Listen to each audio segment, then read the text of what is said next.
few targets. All right, Joe. So I'm going to do a little intro music. Now that I have full audio control, thanks to Chuck recommending Rogue Amoeba tools.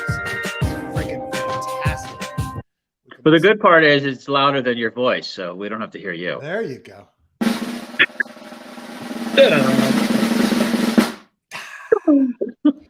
Oh, wow. Oh, wait, here we go. This is for every time you make a joke.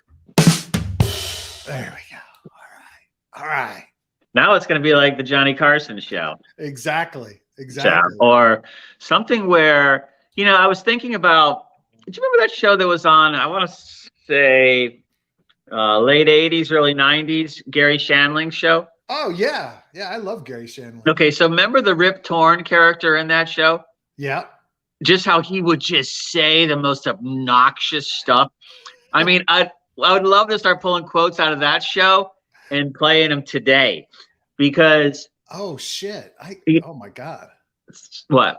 I'm just thinking about like that show and doing that. That's a great idea. Yeah, because look, sometimes I feel like I say stuff the same way that Rip Torn character did, where I just say stuff very matter of factly and direct for shock value or for whatever, provocateur or something.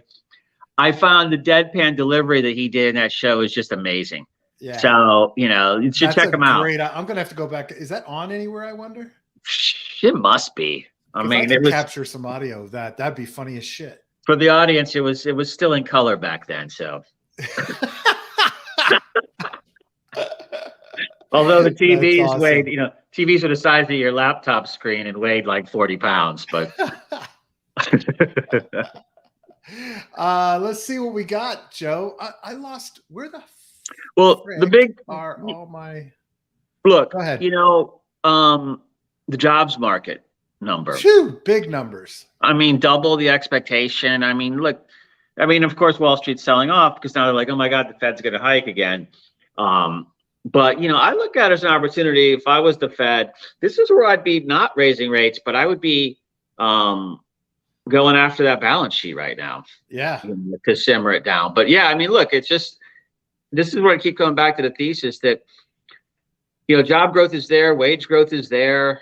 The other stuff's coming down. I think we're kind of coming into a pretty good stretch here. And that's why I think at the end of, say, this 20-week period that we talked to Sean about, I have a feeling that I'm leaning more toward up after that than down myself. I mean, I feel more positive than negative. Yeah. But maybe that quick V, but that's about it. So yeah. I mean, we'll see.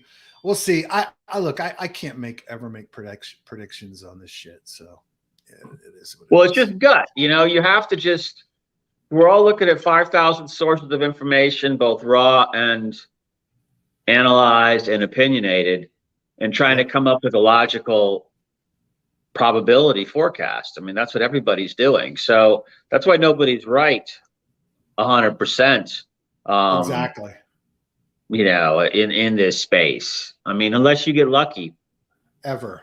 But still, that doesn't mean having more information and more opinions should, over the long term, cause you to make better decisions. Yeah. When allocating capital. So that's why I try to listen to everybody, even people that I don't agree with, just to see why, and if you got an argument that makes sense, I'm going to co-opt that into my thinking. That's for sure. Sure. Absolutely. Absolutely. I'm loading up. I got a bunch of links. I'm loading up right now. Because there's some interesting shit going on in the world. Well, again, I was looking at Define, DFYN. I think TVL levels are low, but there's some good yields there if you want it. Yeah. But also, I kind of like that as I'm kind of looking at these dexes again. Not that I think they can all survive, but I think, you put a couple of bets on, my thinking is on some dexes that are beaten up pretty bad, that have decent TVL. Define fits in that category. Yeah. Surprisingly, I was looking at market cap to TVL ratios yesterday. Oh, me too. That's funny. And one that fits really nice is QuickSwap. I mean, damn, really? Their ratios, they got the second most assets, TVL, in these very different chains at the protocol level, and their market cap to TVL ratio is like the second lowest. Damn. So it's like, wow, there's that makes me think that we should look at that more. As what it is, for what it is. Also, I started thinking more about Rowan or Sif Chain, and there's another DEX on Cosmos, Kava, that's much, much bigger. So I'm kind of reevaluating my position there. Define looks okay. QuickSwap looks okay. Spirit Swap I bought some of, as in the number 2 player on Phantom. But Spooky Swap is like 17% of the protocol's TVL, so that's probably a decent bet as well. But I'm starting to think that start taking positions in these for the next up cycle when the volumes and revenue should go up at that point. But that's just my thought. No, it makes sense. Couple of notes. So Kevin O'Leary the other day announced he was dumping his Coinbase and Robinhood shares. And, I'm always pretty tough on Coinbase because I think they're run like shit. But so he announces that he's dumping it because he says they're toxic waste because they're taking on regulators. And so he dumped at a big loss both of those stocks. And he does that. And then yesterday, where is it? Let me find it. BlackRock announces Coinbase will be its crypto choice for their institutional clients. Well, no, that's what you call perfect timing. Oh my God. He must have needed the tax loss for some other big gain. Something, because that's just so fucked up. One day you dump your shit, and the next day, what are they, 3 trillion? However much fucking BlackRock manages. Oh, I think BlackRock's got almost 10 trillion under management. Oh, you're right. Like 10 trillion under management. What the fuck? I mean, this right here, too. What's Coinbase doing today? Everybody that has the diamond hands on Coinbase, you're loving life right about now, because that's it's up 14.5% right now. Yeah, to 91. Niblett said it's Kevin O'Leary's Jim Cramer moment. Definitely. No, I never. Look, if you've seen the way the financial services space works, any of these first mover platforms, they always make first mover mistakes. And the big money dudes, a la the $10 trillion guys, and there's probably 3 or 4 players like that out there, they just wait. Yeah. And when they see a stumble, then they come in and cut a deal. I mean, it's like when I used to do real estate development a while back, and we were going in talking to the big developers about our projects. This one in particular in Bermuda. And I remember learning that the biggest developers in the world, they don't really go start projects. They just watch everybody else start projects. And when everybody else fucks it up, they come in and buy the ones that are the best. Yeah. And they buy them at 95% discounts. Yeah. So, you look at Coinbase, that all these big asset managers know that crypto's a play, and they're trying to set up toll booths and gatekeeping services to make kind of vig off the flow no matter what happens. So it's a logical one that when those guys went in the tank, somebody was going to pick them up, or somebody was going to do a big deal. And here we see it. I'm surprised that Kevin O'Leary, or whatever his name is, didn't see that coming as well. I don't know. Well, evidently he thinks that here's the interesting thing. He dumps it because they're taking on regulators. But when you have BlackRock using, then it's the regulators taking on BlackRock. Exactly. Big difference.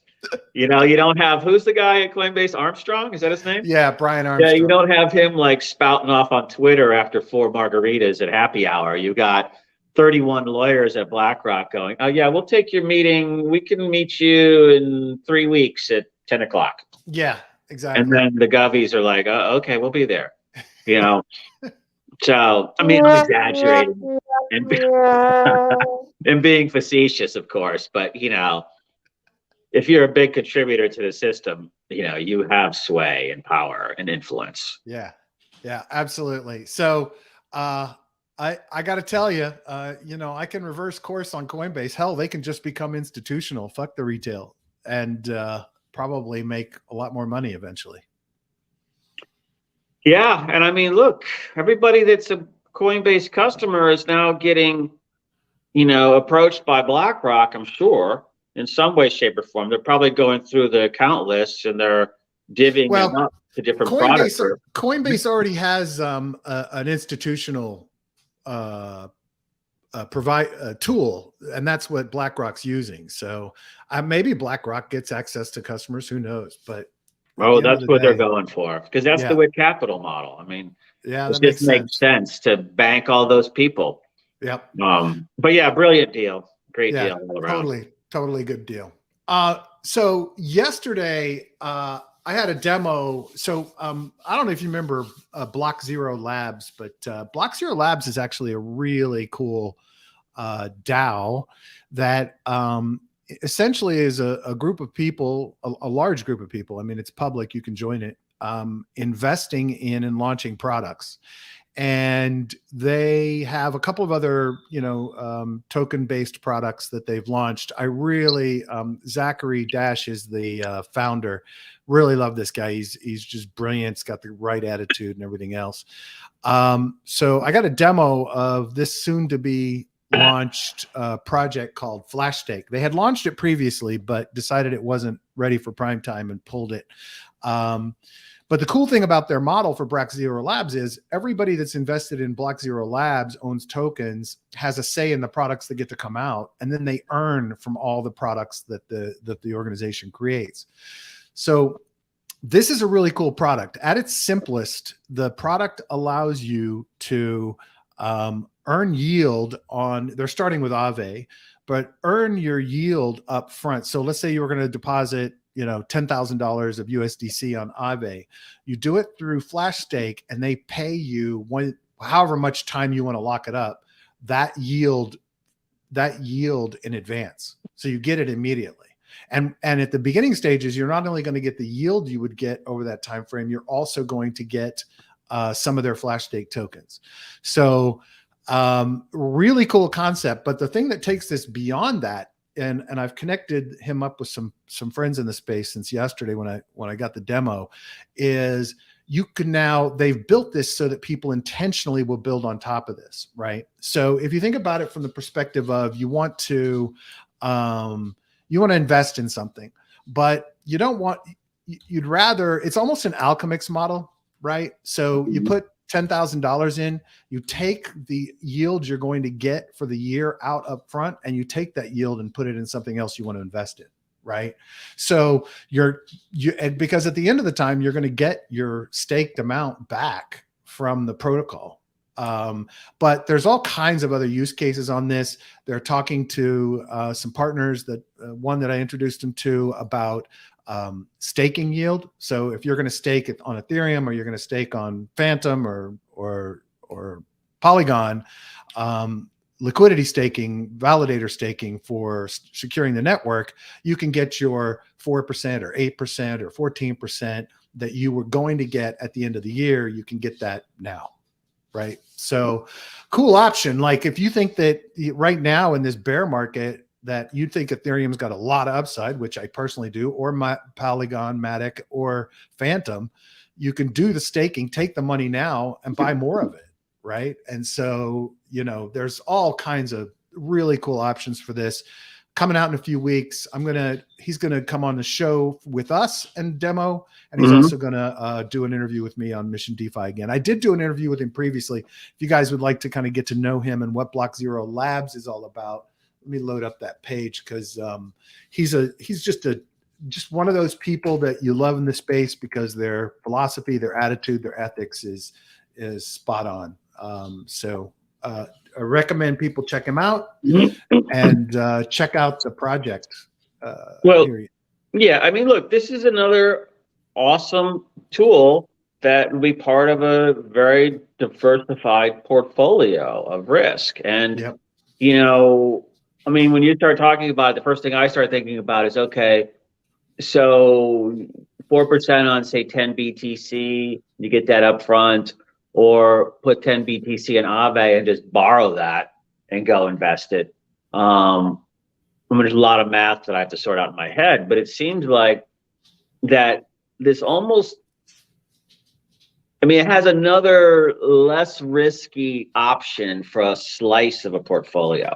Yep. So your super conservative stuff, maybe it's 20% of that portfolio, could have something like this in it. Now, the only other risk you're taking on, of course, is the protocol risk, I guess, the smart contract risk. Well, yeah, that's the big risk you're taking on. Because the cool thing though is the funds are being staked vault-wise via Aave, right?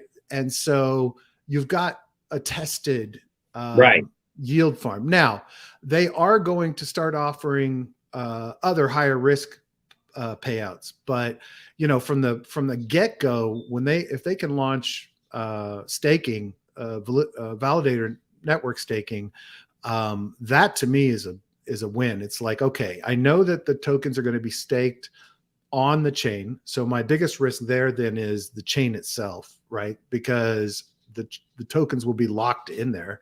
But that's almost systemic risk, though. I mean, it's hard to really take that off the table because it affects everyone the same. I in that platform, I'd say. Yeah.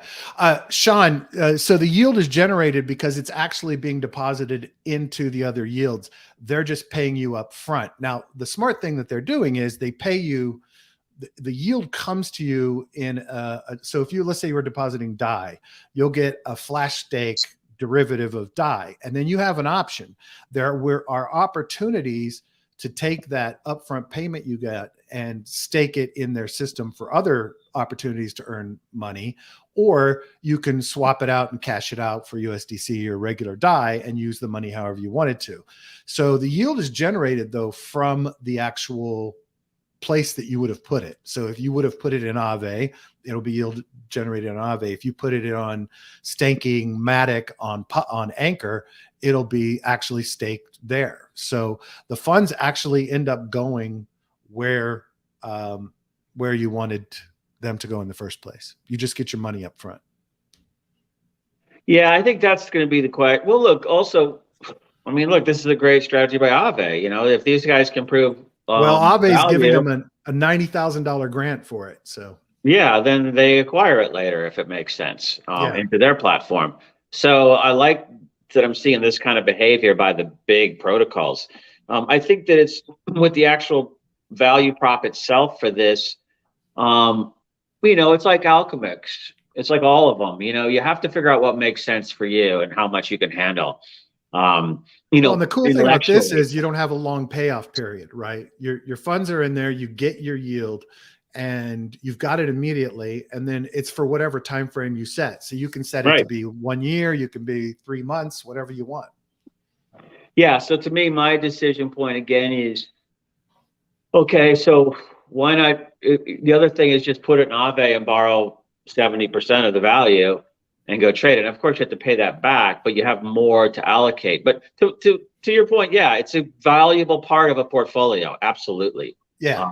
It's just there's so many options out there of what to do with it these days that I see this fitting right in that kind of risk-free tranche area, like T-bills or something. It's definitely an angle to get the upfront money. Yep. And then absolutely. So this is pretty cool. I like this. Yeah, it's cool. The owner of Tetris is launching a gaming division in Web3 fund. So they're going hardcore. It's a mobile gaming company, but they also happen to own Tetris, which is kind of the claim to fame. They have received $300 million in funding over time for their business, and they're, I think, starting off at 10 million. Yeah, 10 million in they're going to invest in Web3 companies.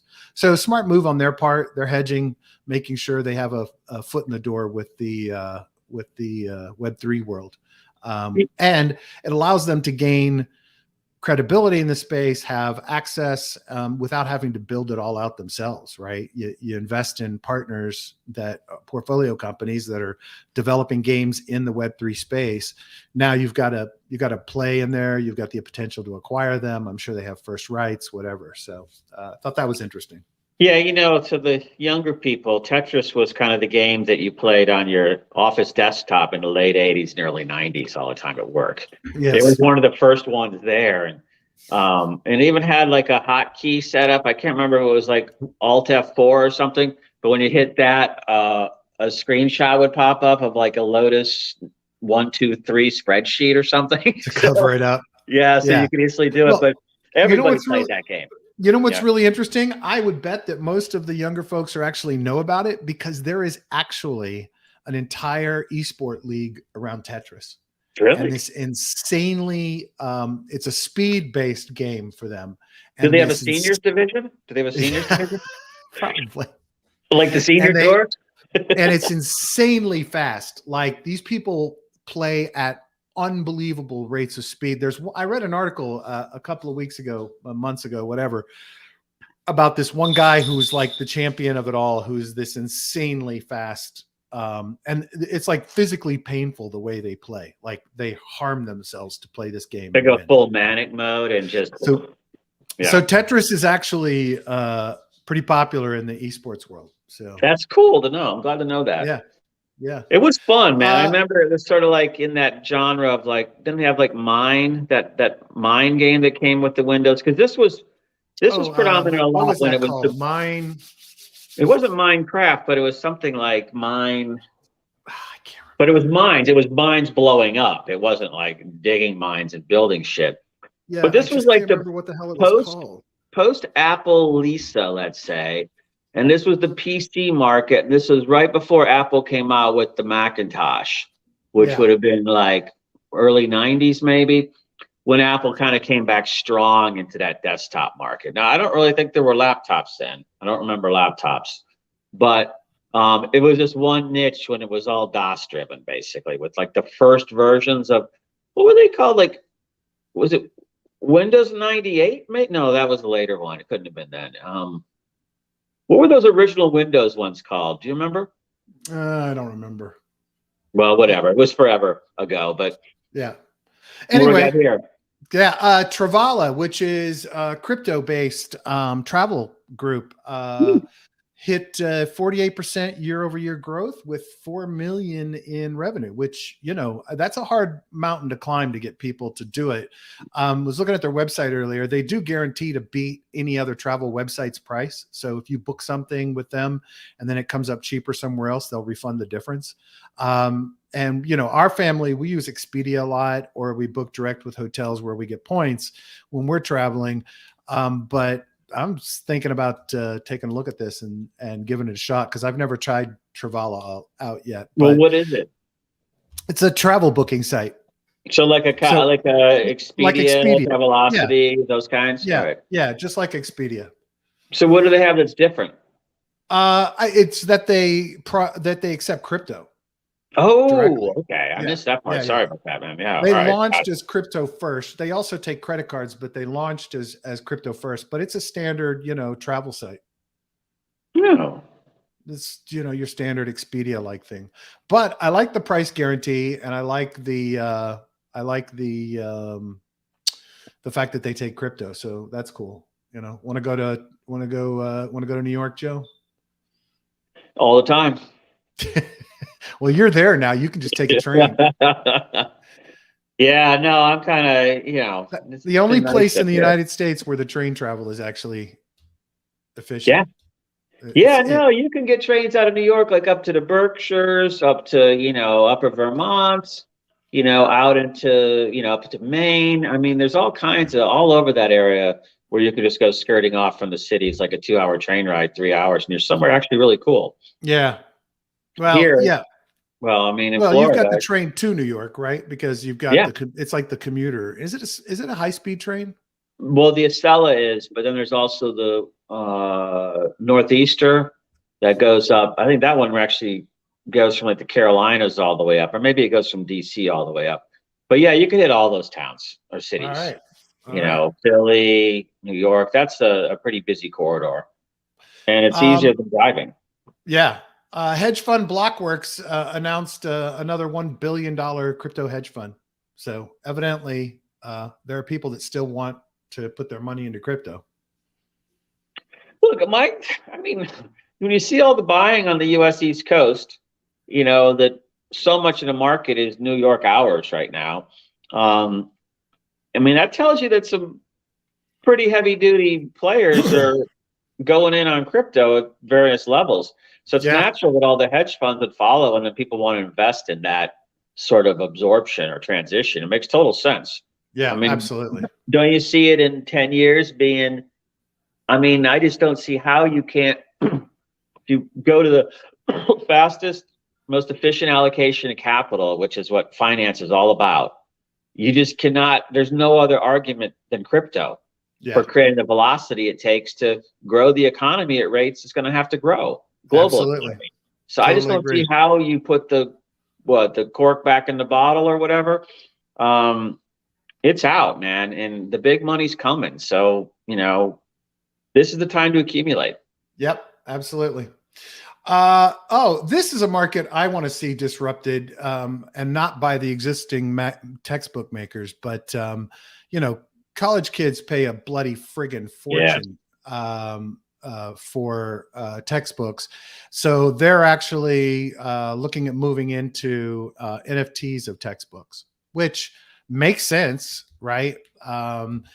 You know, digital versions of it, but at the same time, it's you know, they've been screwing over. Yeah, look, that was our best source of beer money at the end of the semester, was going and selling a $60 chemistry book back that you opened twice, you know? Yeah. Now they're 300. Yeah, it's what I mean, I was just thinking about that, how expensive are textbooks now? They must be. Yeah, I mean, insanity. Yeah. Well, so what do you think about that? So it'd be an NFT. So they want a piece of the secondary sales. They want to get a piece of what I was just talking about. Yeah, exactly. And I'm assuming this is e-versions of the books, not the hard books. Yeah, digital textbook. I know that the Gen Zers have been growing up on screens, and I noticed that they don't really enjoy holding a paper version of something like say I do. And so I'm thinking that maybe it's okay in the sense that it's just that native tech this generation's grown up with that tech basically. So to them, it's not something where you're like, oh my God, it doesn't feel right. To them, it is what feels right. So this is interesting. Where it all goes. They have a $15 a month subscription service for textbooks as well, which is interesting. But they probably only cover certain categories of topics though. So you probably have to have like 5 subscriptions to get your textbooks, but that's an interesting model. And basically what they're saying, they want to take a cut of the resale in the NFTs, which makes total sense. Look, it's hard to argue with the fact that they want to do that, you know?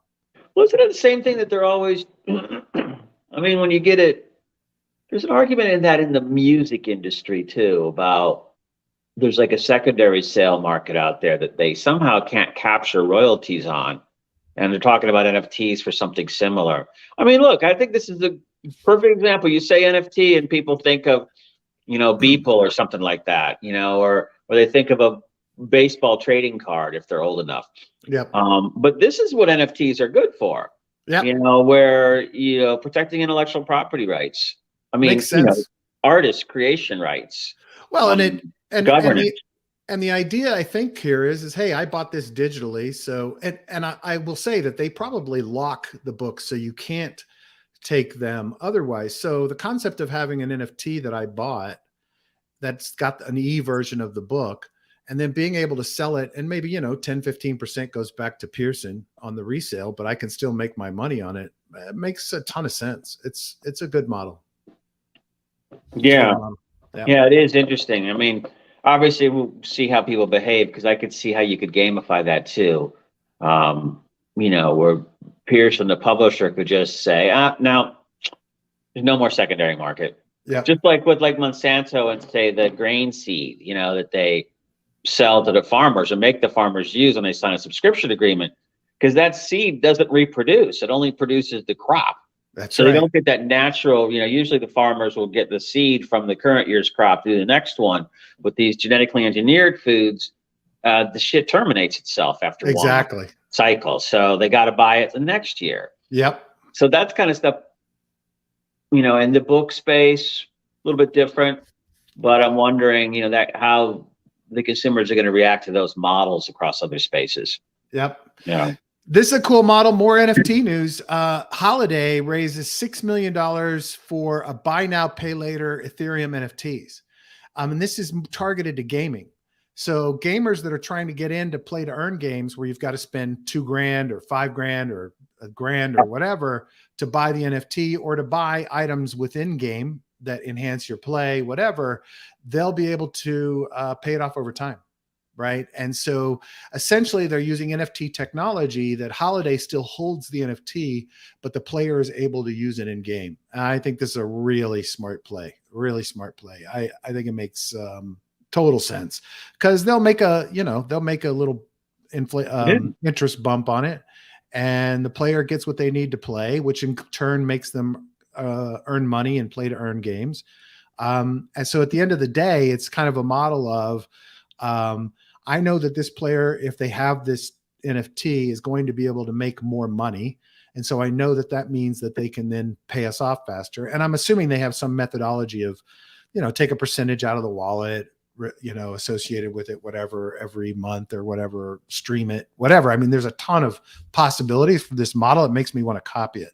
Well, what it reminds me of right out of the gate is, Uber financing Uber drivers' cars. There you go. Absolutely.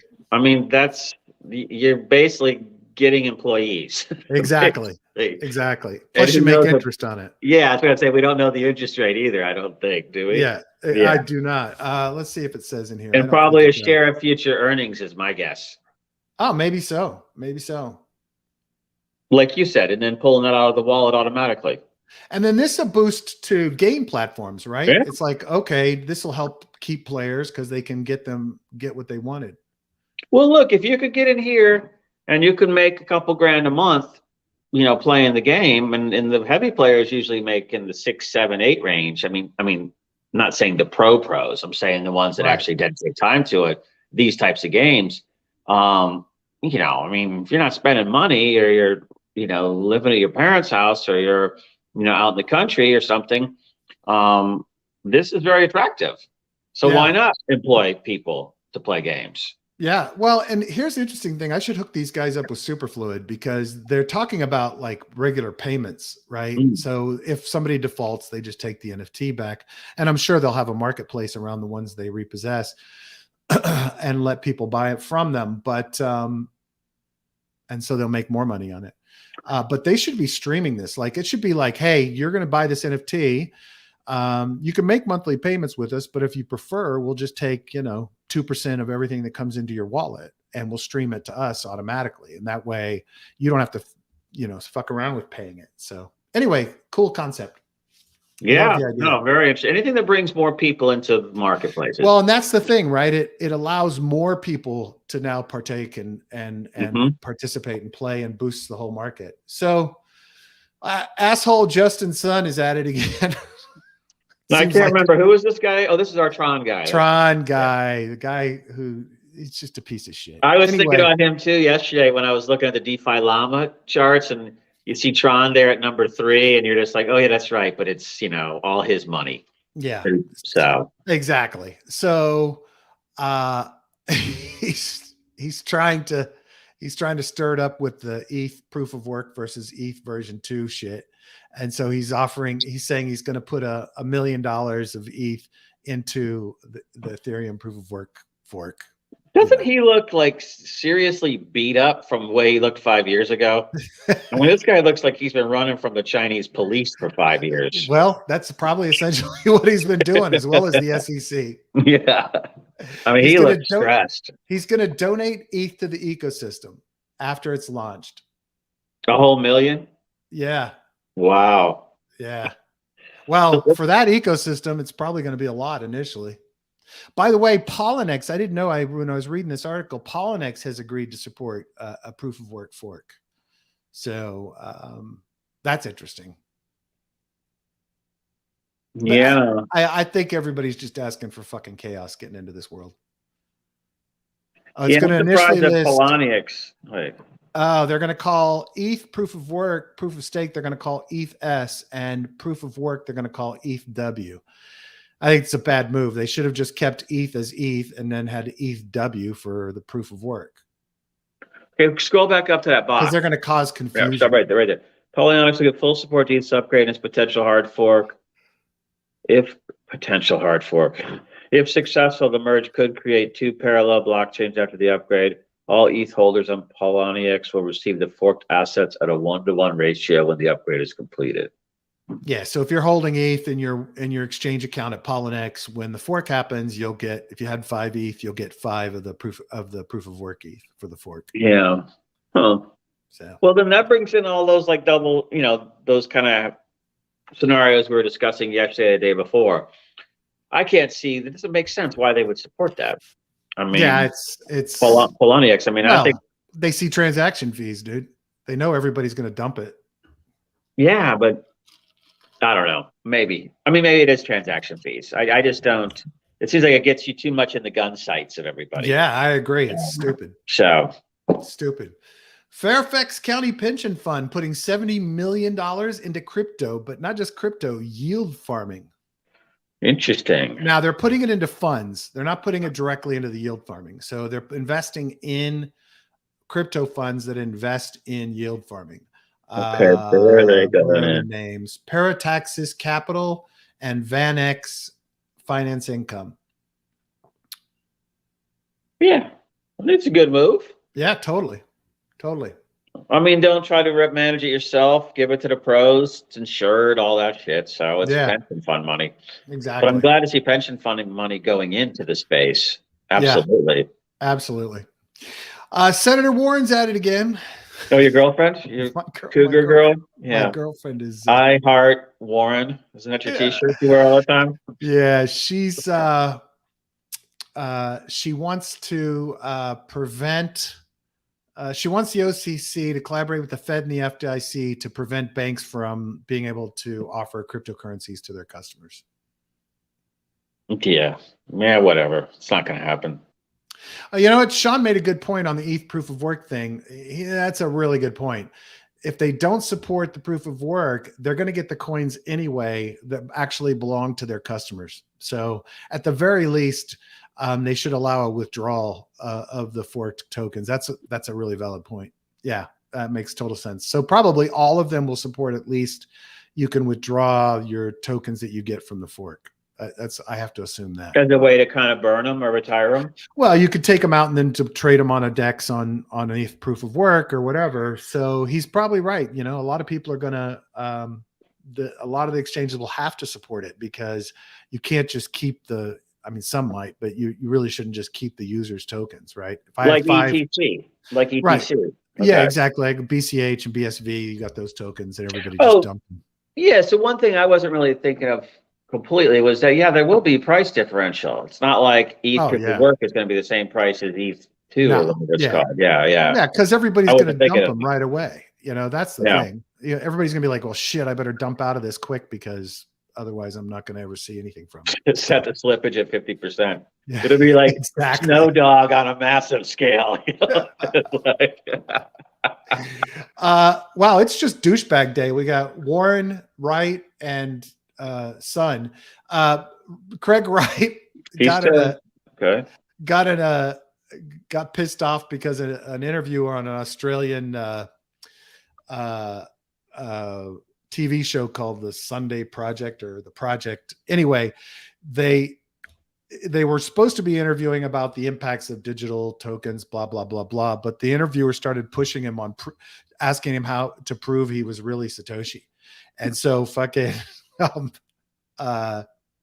Craig started cussing the guy out, called him a wanker and told him to fucking go get a law book and all this other shit. Yeah, what else can he say, man? Exactly. I mean, you live a lie for so friggin' long. Yep. And you can never back down after that. I mean, exactly.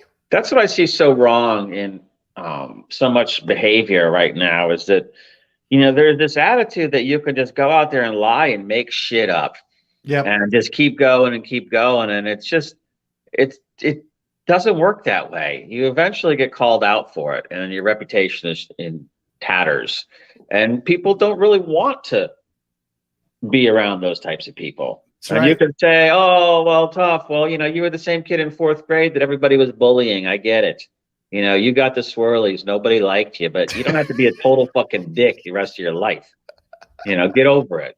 Sorry. That's awesome. Joe, that's all I've got for today. I'm going to wrap it up. I got a doctor's appointment. Oh yeah, everything. Yeah, checkup. Cool. Yeah. Cool. Yeah. Yeah, no, I mean, we got a weekend coming up. You're going off on your, was it I'm going second off or of my third cruise. vacation? Oh, I forgot to tell you. Yeah. Have I ever told you how much of a wildlife preserve my backyard has become? I know that And you it's have all not the even cats and gators and stuff, so. but So we've got the 5 cats, right? So the mom and her 3 children and another stray that hang out in our backyard, and of course we feed them. And now we've got we also have a fox that comes around, a possum, and a raccoon. And then this afternoon or this morning, suddenly mom and 4 baby peacocks showed up to the backyard. So we've got quite the wildlife preserve. Maybe I'll put up a webcam and stream it on the channel all day while we're waiting for our show. I'm going to give you a little tip is what's going to happen is that with all those cats running around, just watch that peacock flock. It's going to steadily get smaller and smaller. And what was interesting, the mom cat was on the patio when the peacocks came over. The peacocks were eating her food out of the bowl, and the cat didn't do a damn thing. No, the adult cats and the peacocks get along great. It's just I watched one behind my window. There was in the yard next to me. There was this peacock, and it had like 6 little chicks at the beginning. And I kept watching, and my daughter was like, "Oh, how cute! This is that." And I'm like steadily watching the number go down. And like, we're down to 3 now. You're right, because the kids, the cats, the babe, they're not babies anymore. They're about a year old, but they're aggressive as hell. Like birds in our backyard, you know, the ones that decide to land on the ground regret it. Yeah, and so these are just not quite big enough. And it was last time I saw there was only 1 back there with the mom. Man. So prepare your kids for that. It's a nature show. It's a nature show, just like Discovery Channel. You know, when the tigers are chasing down the wildebeest. Exactly. What it is. But fun times, man. I love South Florida. Yeah, awesome. Yeah. All right, everybody, thank you very much. We will be back 1 week from today. Appreciate you listening and watching and participating. Thank you, Sean. Thank you, Niblets, for taking part today. Joe, I hope you have a great weekend and a great week. I actually will be available still on connectivity via satellite on the ship, which will be shitty, but at least I'll be able to get some work done. If you like what we're doing, please rate and review us on Apple Podcasts. Just takes a minute. I've been putting the link in the show notes, so take the time to do that, please. I'll have links to everything we talked about today on the show. Please subscribe, click the little bell on YouTube so you get notified of the latest episode. Joe, that's all I got today. Well, dude, enjoy the cruise. Don't fall off the boat.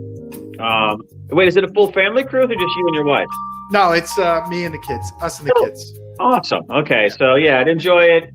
You know, you don't get these moments forever, obviously. And, you know, and then when you're talking about your 4th or 5th vacation this year later on, you know, then we'll sit here and haze you on the show. All right. Yeah. Well, the problem is we've been losing weight, and you can't go on a cruise when you're trying to lose weight. It's a bad.